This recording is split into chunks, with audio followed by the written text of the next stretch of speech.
বজালীৰ এটি দৰিদ্ৰ পৰিয়ালে লাভ নকৰিলে কোনো চৰকাৰী ৰাজ সাহায্য। বজালীৰ নিমুৱা গাঁৱৰ দৰিদ্ৰ সীমাৰেখাৰ তলত বসবাস কৰা দীপক কলিতাই দিন হাজিৰা কৰি চলাই আছে পৰিয়াল। দীপক কলিতাৰ পৰিয়ালে লাভ নকৰিলে আজি পৰ্যন্ত চৰকাৰী আৱাস গৃহ। গোহালি সদৃশ এটি জুপুৰিত বসবাস কৰি কটাইছে জীৱন। নাপালে অৰুণোদয় আঁচনি, সহধৰ্মিনীয়ে নাপালে উদ্যমিতা আঁচনি, কৃষি কৰ্ম কৰি পৰিয়াল পোহপাল দিয়া দীপক কলিতাই নাপালে কৃষকৰ সন্মান নিধি। 10-12তকৈও অধিক আবেদন নিবেদন কৰাৰ পিছতো বঞ্চিত হ'ল অৰুণোদয় আঁচনিৰ পৰা দীপক কলিতাৰ সহধৰ্মিনীগৰাকী। News desk report, digital Assam live. সুবিধা হিচাপত মাত্ৰ PM কিষাণৰ এই 5টা কিস্তিয়ে পাইছোঁ আৰু বাকী একো সুবিধা পোৱা নাই আৰু ৰেচন কাৰ্ডখন পাইছোঁ। বাকী আৰু চৰকাৰী হিচাপত একো পোৱা নাই। আপুনি ঘৰ পোৱা নাই? ঘৰ পোৱা নাই। ঘৰ আহিলে কাটি দিয়ে। কাটি দিয়ে। ঘৰ আহিছিল, 2বাৰো আহিছিল, 10বাৰে কাটি দিছে আৰু এইবাৰো লিষ্টত অহা বুলি শুনি আছোঁ। আহি আছে মানুহ, কিন্তু কাটাৰ কাৰণে আহি আছে। আপোনাৰ কেইবাৰ আচলতে আহিছিল?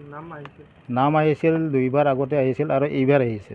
আপুনি এতিয়ালৈকে পোৱা নাই? এতিয়ালৈকে পোৱা নাই। কি আহ্বান জনাব? যিহেতু সমষ্টিত আছিল, মন্ত্ৰী আছিল আৰু এতিয়াতো মন্ত্ৰী নাই, বাৰু অধিসূচনা জাৰি হৈছে, তৎসত্ত্বেও আচলতে আপোনাক বঞ্চিত কৰা হৈছে, কি ক'ব? এতিয়া মই ক'ব লাগিলে যে BJP চৰকাৰে আমাক এই দুখীয়া পৰিয়ালক আচলতে নিদিয়ে, কিন্তু ধনী ধনী মানুহবিলাকক এই আঁচনিবিলাক দি থাকে, দুখীয়াবিলাকক দিব তাৰমানে হেলা কৰে।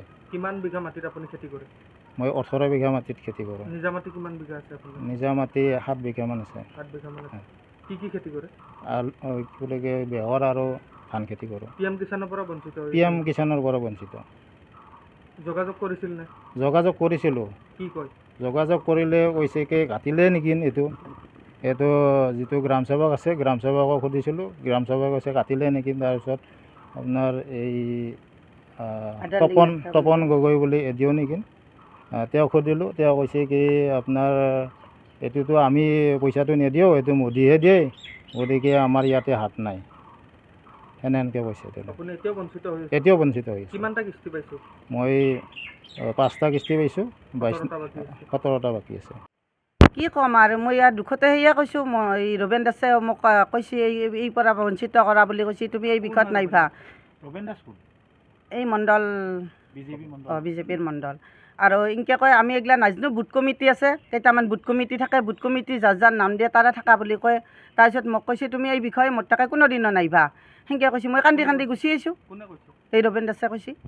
আৰু তাৰপিছত এই জিতেনকো দিলোঁ, জিতেন দাদাইও কৈছে তোমাৰ হ'বই। তাৰপিছত মই ৰখি আছোঁ আশাবাদী হৈ, তাৰপিছত মই আৰু পোৱা নাই।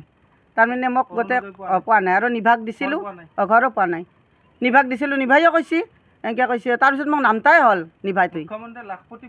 লাখপতি বনাই দিছে। মই সেইটোৰ কথা বাৰু নকওঁৱে, কিন্তু এই অৰুণোদয়ৰ পৰা এই কাৰ্ডখন থাকিলে কোনো মামাই কৈছে কোনোৰ পৰা বঞ্চিত নহয়। কিন্তু মামাইতো নাজানে এইটো কথা। মাজতে বোধহয় মামাই দিছে, বেলেগে দিয়া নাই। সেইটোৱে ক'ব বিচাৰিছোঁ, আৰু কি ক'ম।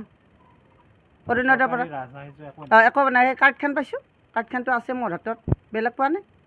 আৰু চলি দুটাও চাকৰি বাকৰি নাই, এই হাজিৰা কৰি আছে। আজিও এই ভদ্ৰ মাষ্টৰ বন্ধ কৰিব গৈছে চলিটোৱে। দুটাই হাজিৰা কৰে, সকলোৱে জানে।